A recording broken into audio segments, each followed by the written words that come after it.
Yan, Frenny. Ito yung... So, let's taste it. Grabe. As lahat yata ng pagkain dito masarap. Ano masasarap? Pareho naman ito yan.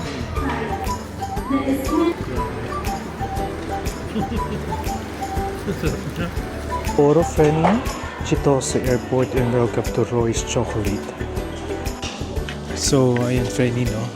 Nandito tayo ngayon sa food court ng Chitose Airport, no? Kahabol pa rin tayo ng Hokkaido Ramen. So, matitikman natin to kung ano ba pinagkaiba nito sa ibang ramen. Ayan.